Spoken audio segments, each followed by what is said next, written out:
नमस्कार, न्यूज यात्रामध्ये आपलं स्वागत। अखेर मुंबईमध्ये मराठा आंदोलकांचा जल्लोष सुरू झाला, कारण ज्या बातमीसाठी कान आतुरलेले होते मराठा आंदोलकांचे, ती बातमी त्यांच्यापर्यंत येऊन पोचली। आधी प्रचंड भीतीचं वातावरण तयार झालं आणि नंतर एकदम आनंदाची बातमी आली आहे। त्या आनंदाच्या बातमी पाठोपाठ काही प्रश्नचिन्ह पण निर्माण केले जात आहेत की आता हे आरक्षण जे गॅजेटच्या आधारावर मिळणार आहे किंवा जातीचं प्रमाणपत्र मिळणार आहे, त्याला खरोखर कायद्याचा आधार आहे का? जरी मनोज जरांगे पाटील यांनी राधाकृष्ण विखे पाटलांना 10 वेळेस प्रश्न विचारले, कायदेतज्ञांना प्रश्न विचारले, हा जो जी.आर. निघणार आहे, सरकारचा जो आदेश निघणार आहे, तो कायद्याच्या चौकटीत खरोखर बसणार आहे का, असे प्रश्न विचारून त्यांनी अखेर आपलं आंदोलन मागे घेतलं। तुर्तास त्यांनी उपोषण स्थगित केलं असं आपण म्हणूयात। तरीसुद्धा एक प्रतिक्रिया अशी येत आहे की हे जे आहे हे कायद्याच्या चौकटीत टिकणार नाही। आपण आज या सगळ्या आंदोलनाची आणि त्याच्या कायदेशीर बाजूची, तसंच त्यामध्ये जे काही राजकारण शिजत होतं त्याची अगदी थोडक्यात चर्चा करणार आहोत आणि हा विषय न्यूज यात्रावर आपण सातत्याने लावून धरणार आहोत। मराठा आरक्षणाचा मुद्दा न्यायालयापर्यंत कसा जाऊ शकतो त्यावरही आपण या व्हिडिओमध्ये चर्चा करणार आहोत। सर्वात महत्त्वाचं म्हणजे आज सरकारने अचानक ज्या मागण्या मान्य केल्या, तो एक सुखद धक्का मराठा आंदोलकांना होता। कारण असं की काल संध्याकाळपासून न्यायालयाच्या वतीने ज्या बातम्या येत होत्या त्या साधारणपणे मराठा आंदोलकांच्या दृष्टीने नकारात्मक बातम्या होत्या। आंदोलकांना रस्त्यावर थांबता येणार नाही, आंदोलकांना 5000पेक्षा जास्त जमाव आझाद मैदानावर जमू दिला जाणार नाही। आज सकाळी तर जी बातमी आली ती अत्यंत धक्कादायक होती। मराठा आंदोलनांना आता हुसकावून लावतात का काय, अशी परिस्थिती निर्माण झाली होती। कारण न्यायालयाने अत्यंत खडे बोल राज्य सरकारला सुनावले होते।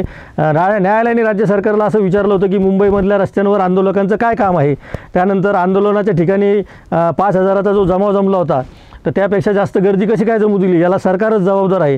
त्यानंतर सरकारला धारेवर धरलेलं असतानाच आज दुपारी 3 वाजता न्यायालय स्वतः घटनास्थळी म्हणजे उपोषणाच्या ठिकाणी जाऊन पाहणी करेल असं सुद्धा सांगितलं होतं। 3 वाजता त्यांनी सुनावणी पण ठेवलेली होती, परंतु 3 वाजेच्या आधीच असं भीतीचं वातावरण तयार झालेलं असताना की आता मनोज जरांगे पाटलांना सरकार एकतर अटक करेल किंवा त्यांना जाण्यासाठी विनंती तरी करेल। पण जरांगे पाटील काही केल्या मागे हटायला तयार नव्हते। जरांगे पाटलांनी अत्यंत निक्षून सांगितलं की मला गोळ्या झाडल्या तरी मी जोपर्यंत मला आरक्षण मिळत नाही तोपर्यंत मी मुंबई सोडणार नाही। आंदोलकांना तुम्ही दमदाट्या करू नका, माझ्या पोरांना, असं त्यांच्या भाषेत ते सांगतायत, माझ्या पोरांना जर तुम्ही धक्का लावला तर मी हे सहन करणार नाही। त्यामुळं जरांगे पाटलांची भाषा, एकीकडे न्यायालयाची भाषा आणि तिसरीकडे सरकार काय करतं हा एक तिढा, यामध्ये साधारणपणे 1.5 ते 2 तास वेळ गेला आणि 2 तासानंतर अखेर मराठा आरक्षण उपसमितीचे प्रमुख राधाकृष्ण विखे पाटील यांनी शिवेंद्रराजे भोसले यांच्यासह जरांगे पाटलांची भेट घेतली आणि हैदराबाद गॅजेट ताबडतोब लागू करण्याचं मान्य केलं। सातारा गॅजेट 1 महिन्यानंतर लागू करू आणि त्याची सगळी जबाबदारी ही शिवेंद्रराजे भोसले यांनी घेतली। हे 2 महत्त्वाचे निर्णय मराठा आंदोलकांच्या बाजूने लागले। त्याशिवाय मराठा आंदोलकांच्या वर ज्या गुन्हे दाखल झालेले आंतरवाली सराटीमध्ये आणि त्यानंतरच्या आठवडाभरामध्ये राज्यभरामध्ये, तर ते सगळे गुन्हे मागे घेणार असं सुद्धा राज्य सरकारने सांगितलं। त्यांच्यावर जो दंड आकारला होता मराठा आंदोलकांवर तो दंडसुद्धा माफ करणार असंही सरकारने सांगितलं आणि सरकार त्यामध्ये न्यायालयामध्ये शपथपत्र दाखल करून हे सगळ्या गोष्टी करणार असं त्यांनी कबूल केलं। याशिवाय ज्यांनी मराठा आरक्षणासाठी आत्महत्या केलेल्या आहेत आणि त्यांचे बळी गेलेले आहेत, ज्यांनी खरं म्हणजे बलिदान दिलेलं आहे असा तर तो शब्दप्रयोग आहे मराठा आरक्षणासाठी, त्या सगळ्यांना मोठी मदत करण्याचंही सरकारनं जाहीर केलेलं आहे। त्या मदतीचा आकडा अजून आलेला नाही, पण त्यांना भरीव आर्थिक मदत सरकार करणार आहे। त्यामुळं मनोज जरांगे पाटील ज्या पद्धतीनं मुंबईला रवाना झाले होते आणि त्यांच्या आंदोलनावर जे प्रश्नचिन्ह निर्माण झालेले होते, तर आपण आता ह्या 2 टप्प्यामध्ये याच्यामध्ये चर्चा करणार आहोत। एक याच्यामध्ये जे राजकारण होत होतं ते, दुसरं याची कायदेशीर बाजू न्यायालयामध्ये टिकणार आहे का, या 2 विषयावर आपण सुरुवातीलाच सांगितलं आहे। हे राजकारणामध्ये सगळ्यात महत्त्वाचं म्हणजे आत्ता या निर्णयामुळे अनेकांना धक्का लागला।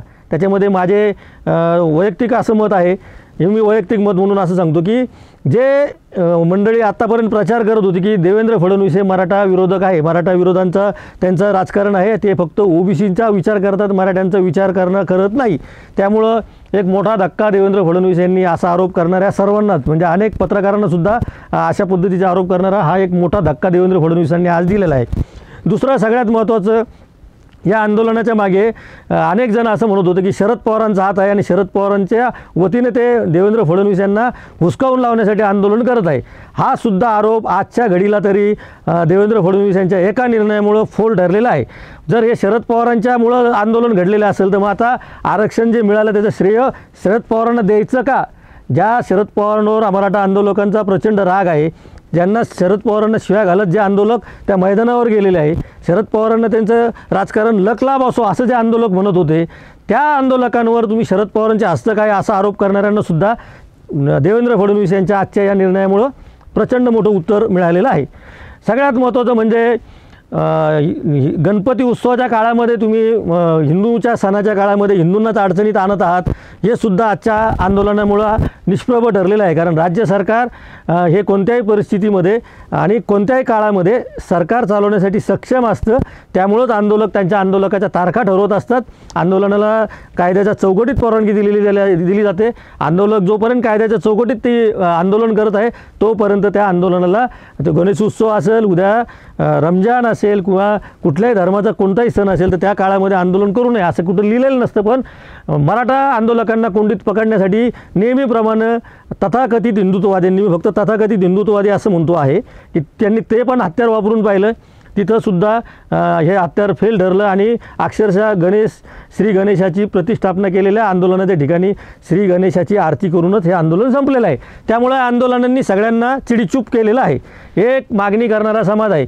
आता याच्यामध्ये ओबीसी समाजांचा काय हितसंबंधाला बाधा लागेल काय नाही त्याच्यावर पण आपण जरूर बोलू। कारण बटेंगे तो कटेंगे असं जेव्हा एखादं सरकार म्हणत असेल तसं खरं म्हणजे राष्ट्रीय एकात्मतेचा हा आपण विचार करतो तेव्हा ओबीसी मराठा वाद होऊ नये, थोडंसं विषांतर झालेलं वाक्य मी मुद्दाम इथं सांगितलं। त्याचं कारण असं आहे की आता ओबीसी समाजामध्ये स्वाभाविकपणे प्रतिक्रिया उमटणं आहे आणि ती प्रतिक्रिया काय येते कायदेशीर बाबतीमध्ये आत्ता तरी जे आरोप करतात ते खरंच होणार आहे का याच्यावर पण आपल्याला चर्चा करावं लागणार आहे। पण आपण आता राजकीय चर्चा करतो आहोत तर याच्यामध्ये सगळ्यात महत्त्वाचं हे 2-3 विषय तर आपण बोललोच आहोत की देवेंद्र फडणवीस मराठा विरोधक शरद पवारांचा या आंदोलनामागे हात होता आणि त्याच्यामुळे ते आंदोलन तिथं झालं होतं। त्यामुळे श्रेय कोणाला द्यायचं हे त्याचं त्यांनी ठरवावं। पण मुळामध्ये आत्महत्या करणारे, शिक्षणापासून वंचित राहणारे, पायामध्ये चप्पल नसणारे मराठे जेव्हा मुंबईला गेले त्यावेळेस काही बातम्या अशाही आल्या की मराठा समाजाच्यांनी आंदोलकांनी मुंबईमध्ये आंदोलन सोडून क्रिकेटच खेळले, कुस्तीच खेळले, अमुक खेळले, तमुक खेळले। त्याचाही इथं विचार करावा लागणार आहे। खरंच इतक्या मोठ्या प्रमाणामध्ये आंदोलकांनी मुंबईमध्ये धुडगूस घातला होता का? मुंबईचं कुठं असं मुंबईच्या व्यवहारावर खरंच काही परिणाम झाला होता का? त्यालाही आजच्या आंदोलनामुळे उत्तर मिळालं। न्यायालयाने न्यायालयाच्या कक्षेमध्ये त्यांचं काम केलं। आंदोलकांना न्यायालयीन चौकटीमध्ये त्यांनी परवानगी दिलेली होती। सरकारने दिलेली परवानगीसुद्धा संपल्यानंतर सरकारने सुद्धा तातडीने निर्णय घेतला जो बुधवारी किंवा गुरुवारी अपेक्षित होता। हा निर्णय जो काही निर्णय होणार तो सरकारचा गणेश विसर्जन मिरवणुकीच्या आधी मुंबईतून मराठा आंदोलनाचा निकाल लावणं हे सरकारचं काम होतं। सरकारने ते चोखपणे केलं आणि याचं क्रेडिट सगळं देवेंद्र फडणवीस यांनाच जातं। कसं असतं की ज्या काळामध्ये म्हणजे खुर्चीवर बसलेली जी व्यक्ती आहे राधाकृष्ण विखे पाटील हे जरी उपसमितीचे अध्यक्ष असले तरी त्यांनी तिथे येऊन सांगितलं की आम्ही हे सगळं रिपोर्टिंग देवेंद्र फडणवीस यांना करत होतो। त्यामुळं देवेंद्र फडणवीसांवर आजपर्यंत मराठा आंदोलकांचा जो राग होता आंतरवली सराटीमध्ये झालेल्या हल्ल्यापासून तर त्या रागामध्ये थोड्या प्रमाणात होत नाही, आज थोडी त्याच्यावर फुंकर घातली गेली असं आपण म्हणूयात। राजकारणावर ही चर्चा झालेली आहे। तिसरा जो सगळ्यात महत्त्वाचा मुद्दा आहे की आता काही जणांनी विशेषतः गुणरत्ने सदावर्ते हे जे देवेंद्र फडणवीस यांचे हस्तक आहे हे सगळ्या जगाला माहिती आहे, तर त्यांनी असं येऊन सांगितलं आहे कायद्याच्या भाषेत आणि त्यांनी प्रश्न कोणाला विचारला? राधाकृष्ण विखे पाटलांना आणि मनोज जरांगेंना। ते राधाकृष्ण विखे पाटलांना त्यांनी असा प्रश्न विचारला की हे गॅजेट कायदेशीर नसतं, गॅजेटच्या आधारे जातीचं प्रमाणपत्र देऊन आरक्षण मिळत नाही वगैरे वगैरे वगैरे। खरं म्हणजे हे मुद्दे उद्यापासून पुढे चर्चेत येणार आहे। त्याच्यावर साधक बाधक चर्चाही होणारच आहे। गॅजेटवरही आपण स्वतंत्रपणे चर्चा करणार आहोत। पण आजपासूनच जर कायद्याची भाषा गुणरत्ने सदावर्ते करत असतील तर त्यांना साधारणपणे एक प्रश्न विचारला पाहिजे गुणरत्ने सदावर्ते की तुम्ही हे आरक्षण दिलेलं आहे देवेंद्र फडणवीसांनी, त्यांनी सांगितलेलं आहे की हे कायद्याच्या चौकटीत बसवणारं आरक्षण आम्ही तुम्हाला देत आहोत। त्यांचं समाधान झाल्यानंतर मनोज जरांगे पाटलांनी त्यांचं उपोषण सोडलेलं आहे। त्यामुळं राधाकृष्ण विखे पाटील हे देवेंद्र फडणवीसांचे प्रतिनिधी, मुख्यमंत्र्याचे प्रतिनिधी म्हणून मनोज जरांगे पाटील यांची चर्चा करायला गेले होते। त्यांनी मुख्यमंत्र्याचा निरोप दिलेला आहे या सगळ्या निर्णयाचं श्रेय जे आहे ते देवेंद्र फडणवीस यांना जात आहे. त्यामुळे हा प्रश्न त्यांनाच विचारायला पाहिजे की हे कायद्यात न बसणारं आरक्षण तुम्ही का दिलं त्यांना. आणि दुसरी गोष्ट, मराठा समाजाची काळजी आहे असं ज्यांना वाटतं त्यांनी कायद्याच्या चौकटीची जेव्हा भाषा आपण करतो तेव्हा स्वाभाविकपणे देवेंद्र फडणवीस यांच्यासमोर पर्यायच नव्हता. कारण मनोज जरांगे पाटलांची ही मागणी होती. आता मनोज जरांगे पाटलांना याच्यातून मागे हटता येणार नाही, कारण हैदराबादचं गॅजेट लागू करावं ही त्यांची मागणी होती. देवेंद्र फडणवीसांनी त्यांना जाहीरपणे प्रश्न विचारला होता की तुम्ही याचा विचार करा, हे खरंच तुमच्या फायद्याचं आहे का. त्यावर मनोज जरांगे पाटील ठाम राहिले. त्यामुळं याचं जे काही यश अपयश असेल, उद्या हे कायदेशीर चौकटीमध्ये फसलं किंवा सक्सेस झालं तरी त्याचं जे काही पदरात माप पडायचं ते मनोज जरांगे पाटलाच्याच पडणार आहे, देवेंद्र फडणवीस यांच्या पदरात पडणार नाही. कारण देवेंद्र फडणवीसांनी अत्यंत स्पष्टपणे विचारलं होतं की तुम्हाला या आरक्षणामध्ये खरंच फायदा होणार आहे का. त्यानंतर त्यांच्या सरकारने ते द्यायचं होतं की नाही द्यायचं होतं, त्याच्यातलं अंतर्गत काय राजकारण होतं, त्यांना द्यावं लागलं का, नाईलाज झाला का, मुंबई हाताळता आली नाही का, ह्या सगळ्या प्रश्नावर आजच्या घडीला चर्चा अपेक्षित जरी असली तरी ते एकाच वेळेस इतक्या विषयावर चर्चा होत नाही. पण आपण आरक्षणाच्या मुद्द्यावर कायदेशीर बाबीवर जेव्हा बोलतो तेव्हा देवेंद्र फडणवीसांनी दिलेलं हे जे आरक्षण आहे तर हे कायद्याच्या चौकटीमध्ये टिकणारं आहे असं समजून सगळ्या मराठा समाजातले आंदोलक परत आपापल्या गावी गुलाल उधळत, फटाक्यांची आतिषबाजी करत आपापल्या गावामध्ये दिवाळीपूर्वीची दिवाळी साजरी करत आहेत. आणि याला जर कुठं गालबोट लागलं तर याचं सर्वस्वी खापर अक्षरशः मनोज जरांगे पाटील यांच्यावरच फुटणार आहे. पण तरीसुद्धा जरांगे पाटलांनी आज जाहीर केलं की कायद्याच्या चौकटीमध्ये हे आरक्षण जर टिकलं नाही तर काही वेळेस आंदोलकाकडनं चुका होतात, काही वेळेस माझ्याकडनं चुका होतात. जर चूक झाली तर मी राधाकृष्ण विखे पाटलांच्या घरी जाऊन बसेल आणि पुन्हा हे आरक्षण कायद्याच्या चौकटीत कसं बसेल हे सुद्धा सांगेल. त्यामुळं ही लढाई मनोज जरांगे पाटील जिंकले की देवेंद्र फडणवीस जिंकले अशा अनाठाई चर्चा करण्यापेक्षा आज जे आंदोलन झालेलं आहे त्या आंदोलनामधून मराठा समाज आणि ओबीसी समाज आता खरंच मराठवाड्यातले जर सगळेच मराठा हा ओबीसीमध्ये आला तर ओबीसीचं एकूण आरक्षण, मराठा समाजाला त्याच्यातला मिळणारा फायदा आणि ओबीसींचा आणि मराठ्यांची खरोखरची लोकसंख्या आणि त्याच्यावरती आरक्षणाचं सरकारला नवीन जे धोरण ठरवावं लागणार आहे किंवा ठरवायला पाहिजे सरकारने, त्या बाबतीतल्या हालचाली पुढं सुरू कराव्या लागणार आहेत.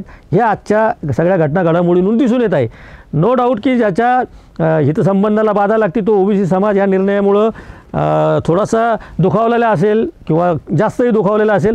पण यातून मराठा ओबीसी वाद न वाढवता, धनगर आणि मराठा वाद न वाढवता सरकारला या पुढच्या काळामध्ये आपणच दिलेली जी घोषणा आहे बटेंगे तो कटेंगे, ती कोणत्या अर्थाने दिली ती मला सगळ्यांना माहिती आहे. पण ह्या ज्या पद्धतीनं बटेंगे तो कटेंगे सुरू झालेलं आहे, ऑलरेडी कटेंगे चाललेलं आहे, त्यामुळे बटेंगे तर खूपच झालेलं आहे. त्यामुळं याच्यावर सरकारला विचार वेळ आलेली आहे. आणि हे सगळे अवघड प्रश्न हाताळण्याच्या काळामध्ये जे मुख्यमंत्री झालेले आहेत देवेंद्र फडणवीस, तर त्यांना या सगळ्या गोष्टीमधून गणपतींनी बळ द्यावं आणि सगळ्यांचे प्रश्न सुटावेत ही महाराष्ट्राची अपेक्षा आहे. त्यामुळं त्यांनाही शुभेच्छा.